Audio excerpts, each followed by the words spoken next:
शिव विवाह पार्ट 1। शिव और सती का विवाह। दक्ष प्रजापति की कई पुत्रियां थीं। सभी पुत्रियां गुणवंती थीं, फिर भी दक्ष के मन में संतोष नहीं था।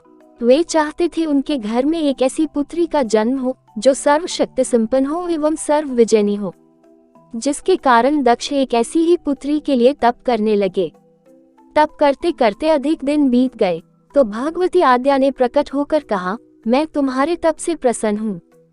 तुम किस कारण वश तप कर रहे हो? दक्ष ने तप करने का कारण बताया तो माँ बोली, मैं स्वयं पुत्री रूप में तुम्हारे यहाँ जन्म धारण करूंगी।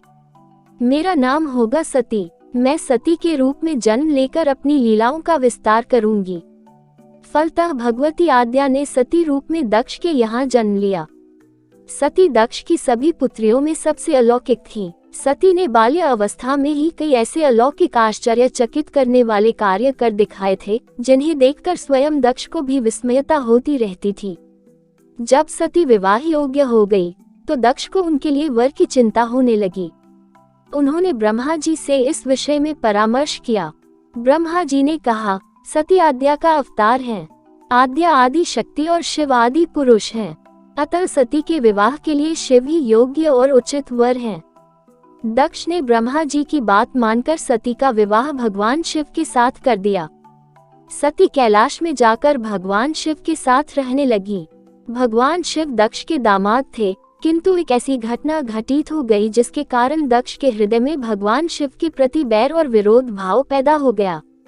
एक बार देवलोक में ब्रह्मा ने धर्म के निरूपण के लिए एक सभा का आयोजन किया था। सभी बड़े बड़े देवता सभा में एकत्र हो गए थे। भगवान शिव भी इस सभा में बैठे थे।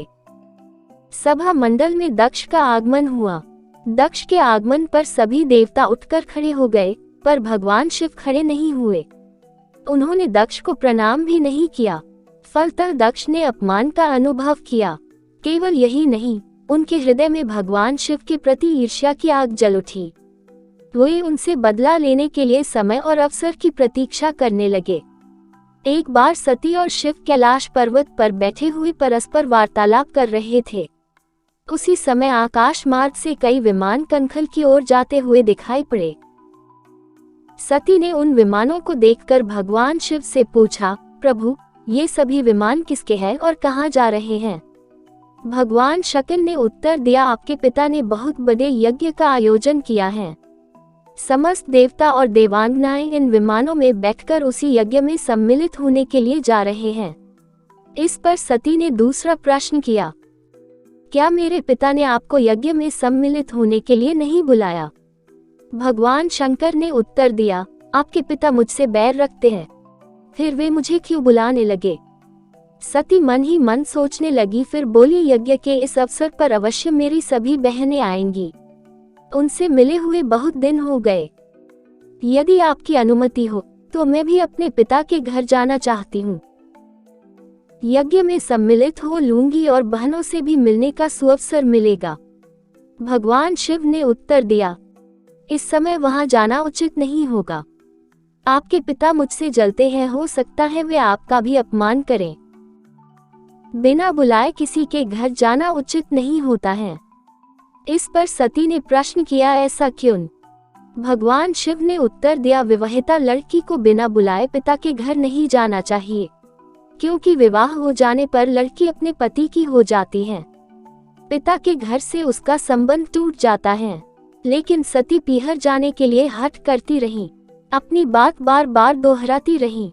उनकी इच्छा देखकर भगवान शिव ने पीहर जाने की अनुमति दे दी। उनके साथ अपना एक गण भी साथ में भेज दिया। उस गण का नाम वीरभद्र था। सती वीरभद्र के साथ अपने पिता के घर गईं। घर में सती से किसी ने भी प्रेम पूर्वक वार्तालाप नहीं किया। दक्ष ने उन्हें देखकर कहा, तुम क्या यहाँ मेरा अपमान कराने आई हो? अपनी बहनों को तो देखो, वे किस प्रकार भांति भांति के अलंकारों और सुंदर वस्त्रों से सुसज्जित हैं। तुम्हारे शरीर पर मात्र बाघंबर हैं। तुम्हारा पति श्मशानवासी और भूतों का नायक है, वो तुम्हें बाघंबर छोड़कर और पहना ही क्या सकता है? दक्ष के कथन से सती के हृदय में पश्चाताप का सागर उमड़ पड़ा। वे सोचने लगी, उन्होंने यहाँ आकर अच्छा नहीं किया। भगवान ठीक ही कह रहे थे, बिना बुलाए पिता के घर भी नहीं जाना चाहिए। पर अब क्या हो सकता है, अब तो आ ही गई हूँ। पिता के कटु और अपमानजनक शब्द सुनकर भी सती मौन रही। वे उस यज्ञ मंडल में गई जहाँ सभी देवता और ऋषि मुनि बैठे थे तथा यज्ञ कुंड में धू धू करती जलती हुई अग्नि में आहुतियां डाली जा रही थी। सती ने यज्ञ मंडप में सभी देवताओं के तो भाग देखे, किंतु भगवान शिव का भाग नहीं देखा। वे भगवान शिव का भाग न देखकर अपने पिता से बोली, पितृश्रेष्ठ यज्ञ में तो सबके भाग दिखाई पड़ रहे हैं, किंतु कैलाशपति का भाग नहीं है। आपने उनका भाग क्यों नहीं रखा? दक्ष ने गर्व से उत्तर दिया, मैं तुम्हारे पति शिव को देवता नहीं समझता। वो तो भूतों का स्वामी, नग्न रहने वाला और हड्डियों की माला धारण करने वाला है। वो देवताओं की पंक्ति में बैठने योग्य नहीं है। उसे कौन भाग देगा? सती के नेत्र लाल हो उठे, उनकी भौहें कुटिल हो गईं। उनका मुखमंडल प्रलय के सूर्य की भांति तेजोदीप्त हो उठा। उन्होंने पीड़ा से तिलमिलाते हुए कहा, ओ मैं इन शब्दों को कैसे सुन रही हूँ, मुझे धिक्कार है। देवताओं, तुम्हें भी धिक्कार है। तुम भी उन कैलाशपति के लिए इन शब्दों को कैसे सुन रहे हो जो मंगल के प्रतीक हैं और जो क्षण मात्र में संपूर्ण सृष्टि को नष्ट करने की शक्ति रखते हैं। वे मेरे स्वामी हैं। नारी के लिए उसका पति ही स्वर्ग होता है। जो नारी अपने पति के लिए अपमानजनक शब्दों को सुनती है उसे नरक में जाना पड़ता है। पृथ्वी सुनो, आकाश सुनो और देवताओं तुम भी सुनो, मेरे पिता ने मेरे स्वामी का अपमान किया है। मैं अब एक क्षण भी जीवित रहना नहीं चाहती। सती अपने कथन को समाप्त करती हुई यज्ञ के कुंड में कूद पड़ी। जलती हुई आहुतियों के साथ उनका शरीर भी जलने लगा। यज्ञ मंडप में खलबली पैदा हो गई, हाहाकार मच गया। देवता उठकर खड़े हो गए। वीरभद्र क्रोध से कांप उठे। वे उछल उछल कर यज्ञ का विध्वंस करने लगे। यज्ञ मंडप में भगदड़ मच गई। देवता और ऋषि मुनि भाग खड़े हुए।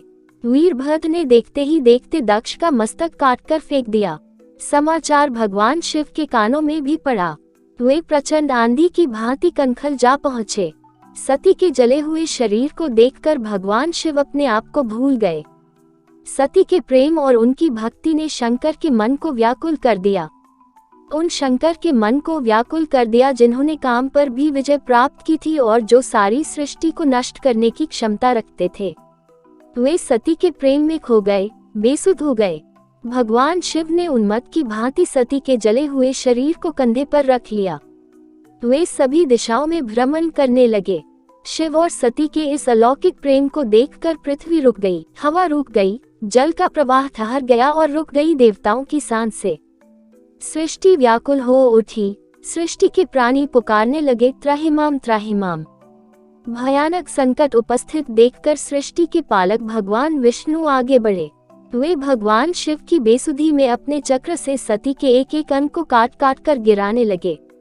धरती पर 51 स्थानों में सती के अंग कट कट कर गिरे। जब सती के सारे अंग कट कर गिर गए तो भगवान शिव पुनः अपने आप में आए। जब वे अपने आप में आए तो पुनः सृष्टि के सारे कार्य चलने लगे।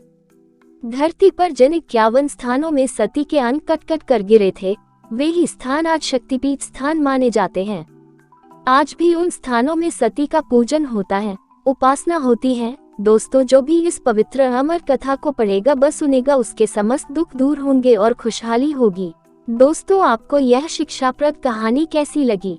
अच्छी लगी तो लाइक जरूर करें, कमेंट करें, शेयर करें और मेरे गुरुजी वॉइस चैनल को सब्सक्राइब करें। आपका बहुत बहुत धन्यवाद।